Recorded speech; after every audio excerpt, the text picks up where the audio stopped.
의인과 악인, 엎드러지는 것과 소망, 이것이 대조를 이룹니다.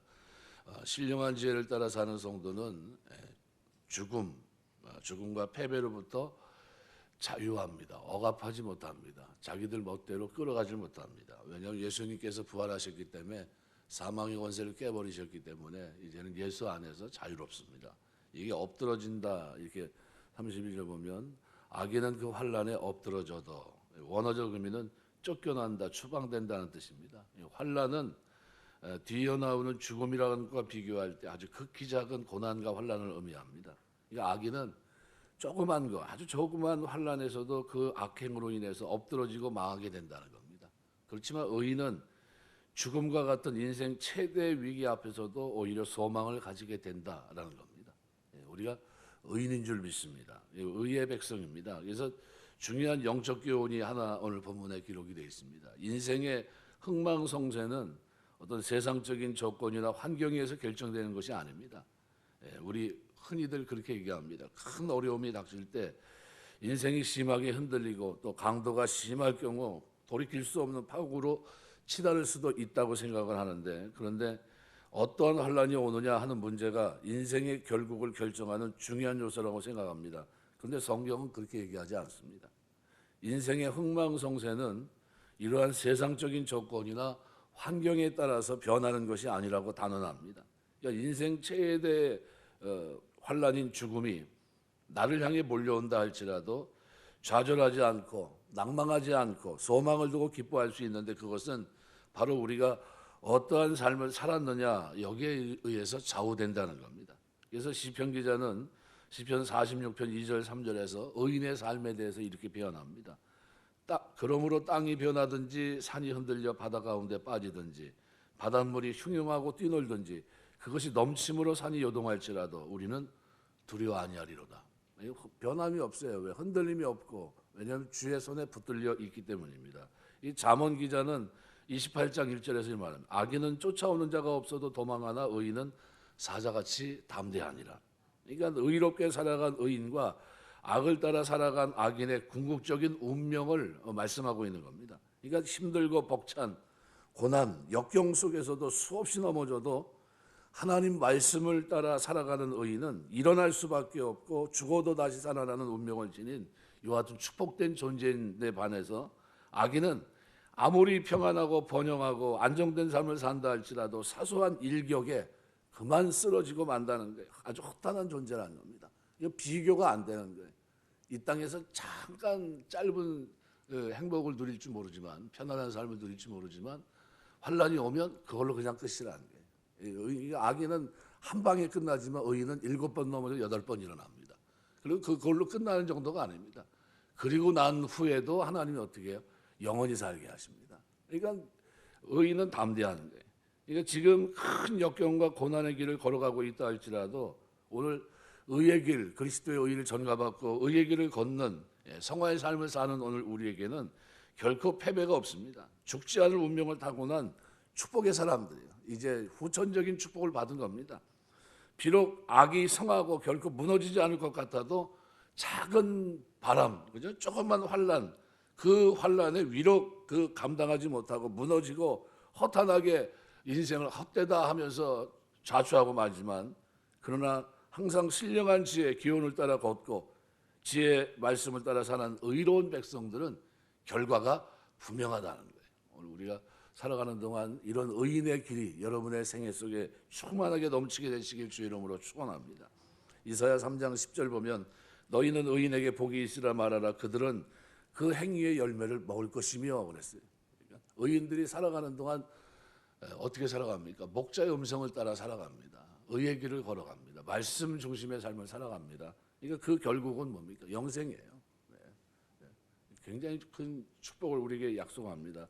그래서 우리가 살아가는 동안 오늘 32절 악인은 환난에 엎드러져도 의인은 죽음에도 소망이 있습니다. 왜요?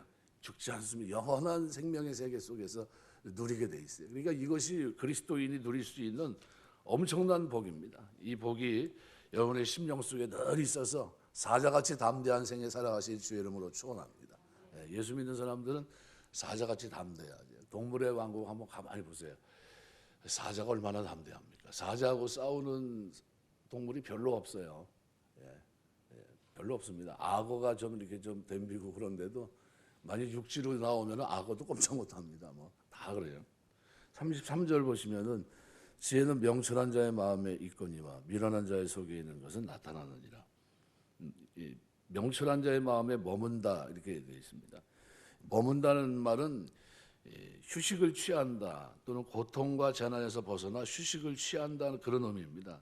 그러니까 이게 지혜가 명철한 자의 마음속에 벗어날 생각 없이 편안하게 머물러 있다는 겁니다. 그러니까 지혜가 오늘 저와 여러분의 마음속에 편안하게 자리 잡고 그것이 우리의 삶이 되시길 주의 이름으로 축원합니다. 그러니까 지혜는 명철한 자의 마음에 머문다. 명철을 그냥 쉽게 얘기하면 뭡니까? 선악을 구분하는 것, 진리와 비진리를 구분하는 것.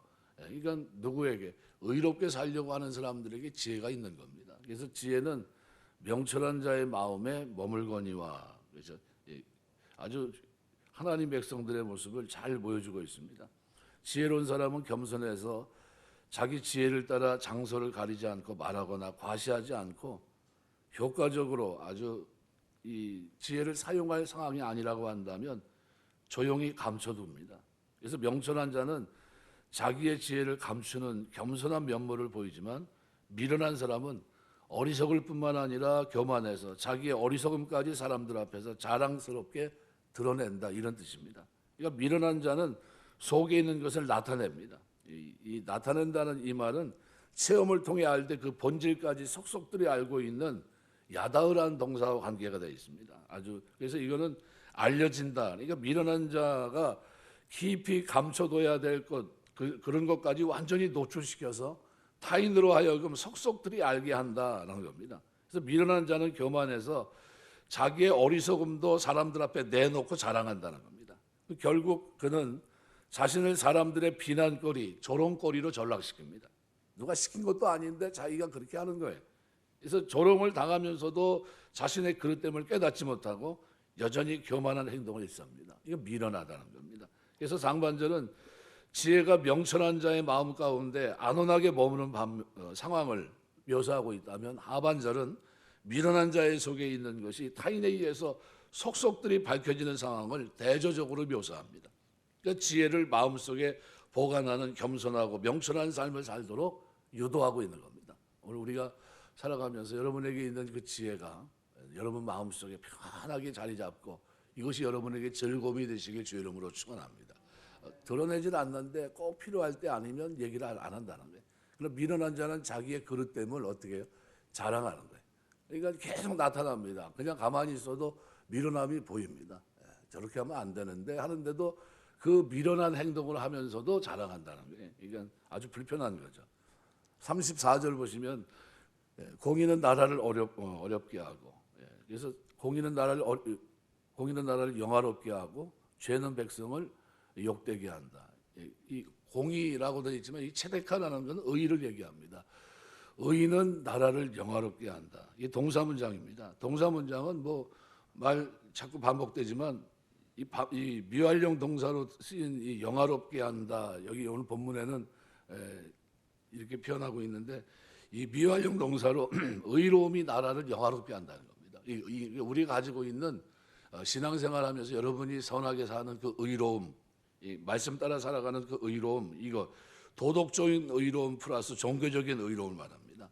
하나님과 바른 관계, 그게 뭡니까? 경외입니다.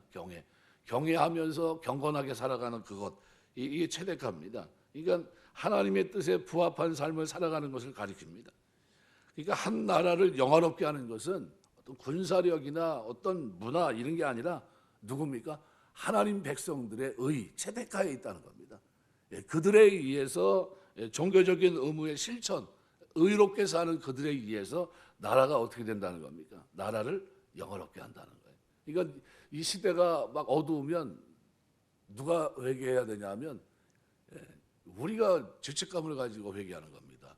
우리가 바르게 못 살아서 하나님 제가 바르게 못 살아서 이 땅이 이렇게 됐습니다.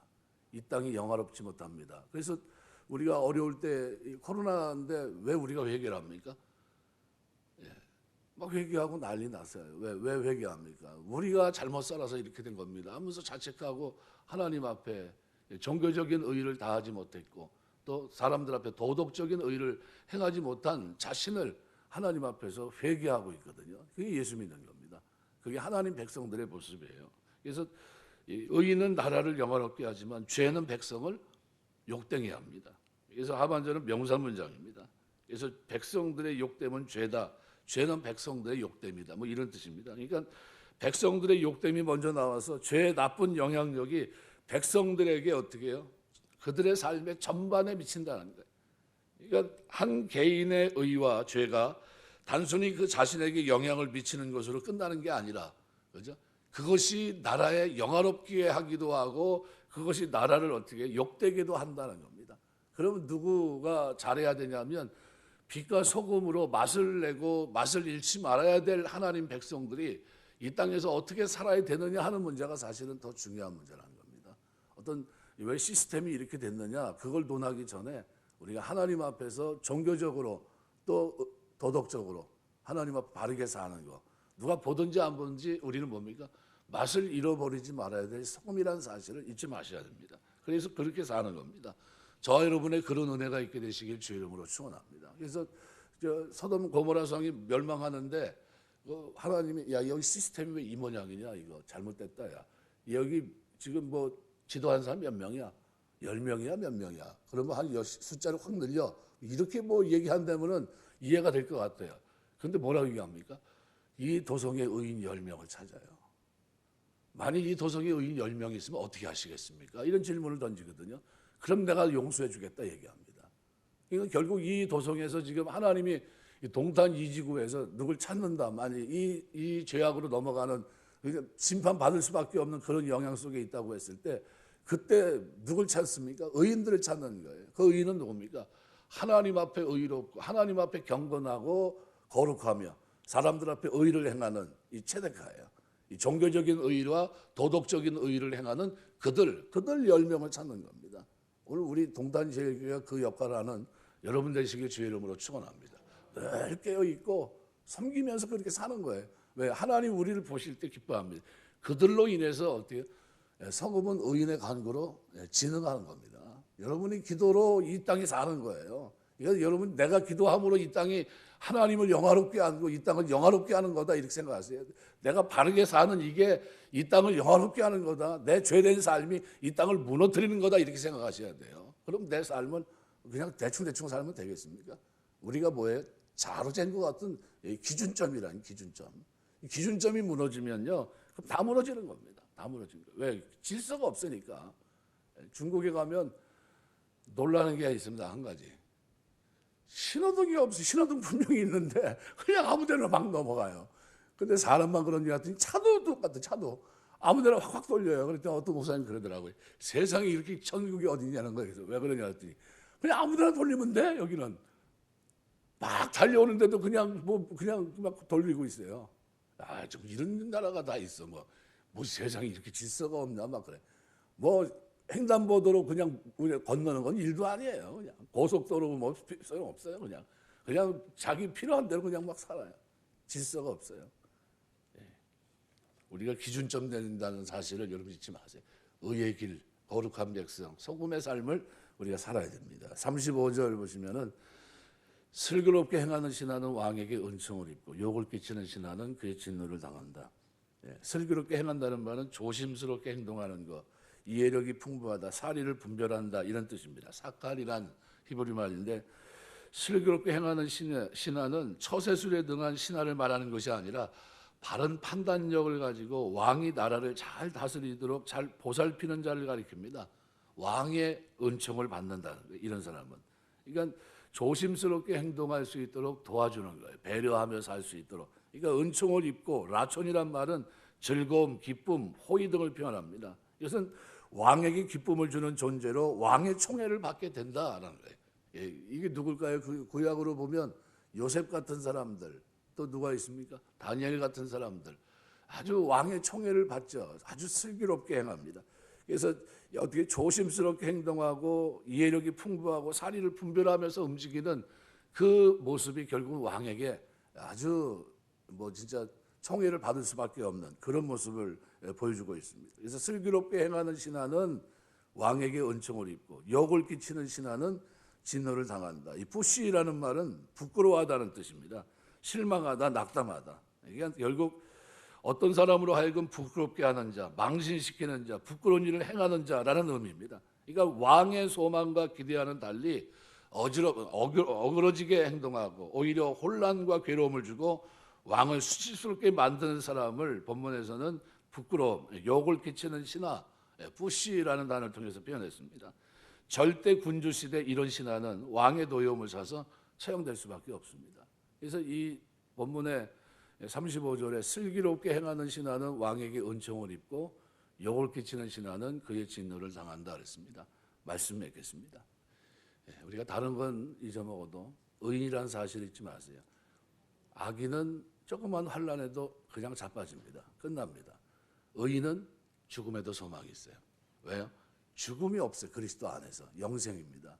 이미 죄로 인해서 심판받아야 될 것을 그리스도께서 받으시고 이제는 우리의 영원한 생명을 허락하셨고 이 땅에서의 삶이 끝나도 그걸로 끝이 아니라 영생의 세계에 이미 초대받고 주인공이 된 겁니다.